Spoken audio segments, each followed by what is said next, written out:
as his friends, family, and police frantically search for a missing woman who vanished during a camping trip in Hawaii.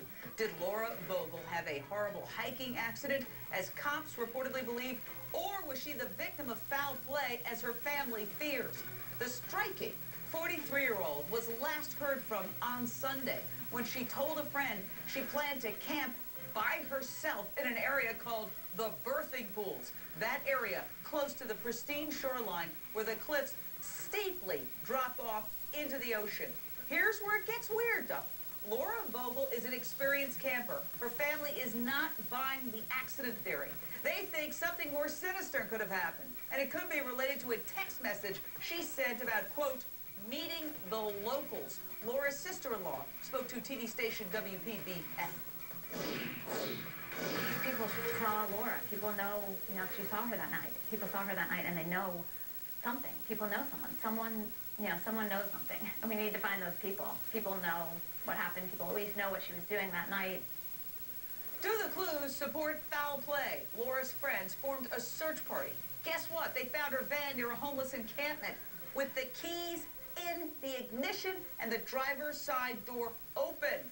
Detectives reportedly found her cell phone there and discovered 2 calls made to a number that was not in her phone book. When cops called that number, they got the voicemail of a rough, tough-sounding guy. More on that in a second. Straight out to my expert panel, Steve Cardian, veteran police detective, Dr. Reef Kareem, addiction specialist and medical director of the Control Center in Beverly Hills, and on the phone from Maui, we are very honored to have Tim Vogel, Laura's brother. First of all, Tim, our hearts go out to you. This has got to be hellish for you to be going through at this moment in time. Yeah, thank you so much. I appreciate that. I understand you were there with the police as they search for your sister. I know their theory is different from your theory, but first of all, give us the latest. What is happening on the ground there? Right now, the police have search dogs. They have both live people search dogs and cadaver dogs searching the lighthouse area where her van was found right now. And in addition, the police today are going to be interviewing or talking with the individual that phone call was made to after her text message. Now, you say you don't know who those people are, who that person is. In other words, there was a number on her cell phone that was dialed twice. Those were the last 2 calls she made, and it's not somebody who's a friend who's on her cell phone book. It's just this random number, and when it was called, this rough-sounding, tough-sounding guy, his voicemail answered? Yeah, a couple things happened. First, she called my parents from the campsite at roughly 6 o'clock, had a very normal conversation, kind of caught up on everything that was happening.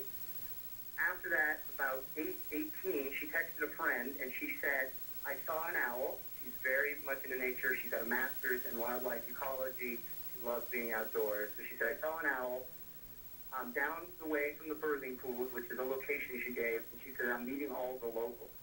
Her friend responded to that text message immediately and did not get a response back. Shortly thereafter, 2 calls were made to a number that was not in her voicemail and to someone that doesn't seem like the kind of person she would know. On Wednesday, the back portion of her cell phone, what we believe was her cell phone, was found down below the cliff.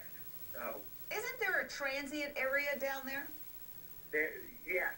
I mean, she had been to this place, I believe, during the day, but I don't think she understood kind of what it was at night. And there is a homeless camp that is nearby. Say that again? There's a homeless camp nearby? Nearby, yes. And this is anecdotal, but things that we're hearing is that there is a lot of drug activity in that area as well that happens at nighttime. The clues are starting to add up. The question is, do they point to a criminal element? Laura's sister-in-law described what one of Laura's friends told her about a conversation he had with a possible witness. Listen to this from WPBF. The guy was like, oh, never seen her before. And the way he was talking, you can just basically tell when some people are lying. And he said, I was very suspicious of this guy in the first place. Okay, so again, cops found Laura's cell phone near this homeless encampment. 2 calls to a mystery number, but they're apparently talking to that guy. Here's what I find the most frightening, Tim, is that your sister's car was found with the keys in the ignition and the door open. Now, how can that be an accident? Why would she ever leave her keys in the ignition? And everything, I mean, everything seemed to be there, and just her cell phone and her wallet was missing. But it's so unusual. I mean, the thing that gives me a tremendous amount of confidence that it is something suspicious is that she texted saying she's meeting people there, and the police haven't identified one person yet that has seen her. That just doesn't add up to me. Well, I got to tell you, Steve Cardian, and hang on a second, Tim, don't go anywhere, but Steve Cardian, let's be real, Maui is a tourist mecca, and it's not uncommon for the powers that be at tourist meccas to downplay any kind of foul play because it's bad for business. You're absolutely right, Jane. And, you know, in law enforcement, we see it's much easier to go from a foul play incident to a missing person rather than it is from a missing person to a foul play. We miss a lot of stuff in between, including evidence and possible witnesses that may be present. So you're right.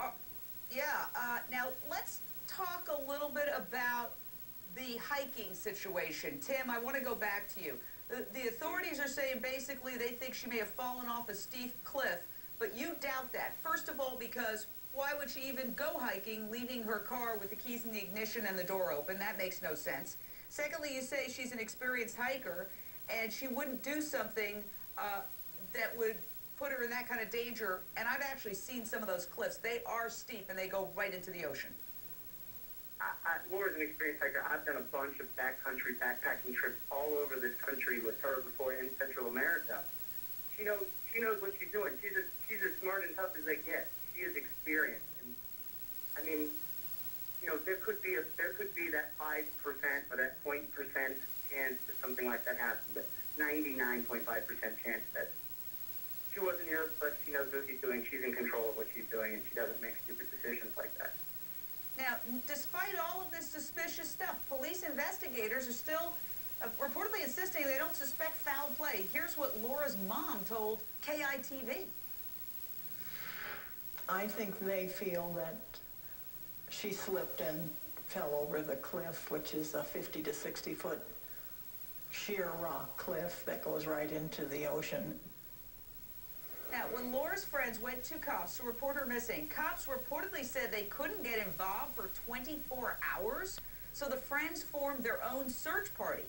I got to go back to Steve Cardian. That sounds bizarre to me. I mean, a beautiful woman is missing in a strange place, and her car is left there with the door open and the keys in the ignition, and they can't go search for her for 24 hours? Are you kidding me?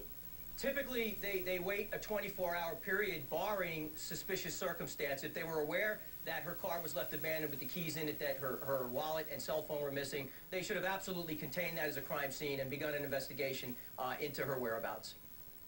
And let me just say that this van has not been fingerprinted.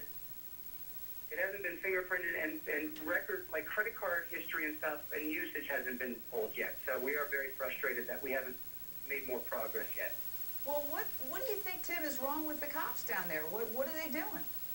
I don't know. I mean, I think that the information that I'm getting is that they have limited resources and that they're doing their best. How many crimes occur in Hawaii? They don't have anything else to do except play golf or look for this woman or surf. One thing that I would say is the fire department has been heroic and has risen to the occasion every possible chance. This scares me, Tim. I actually got a call from a good friend of mine in Los Angeles who knows your sister somewhat, and he's the one who tipped me off about this story. And as soon as I heard the details, I thought, whoa, this doesn't look good. I just pray your sister is found okay, and we're going to call the Maui police. Here's the number. This show is seen in Hawaii, 808-244-6245, if you know anything.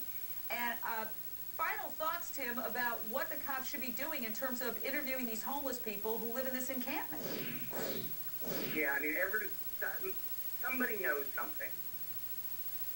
What happened to my sister, and whatever help anyone can give, whatever support someone can give, if someone can come forward with information, we need that desperately, because she could still be alive, and time is running out, and it's critical that we get Tim, we're going to stay on top of the story. I vow it, and we're going to have you back. We pray for a happy result. Thank you so much. Fantastic panel. A made-for-TV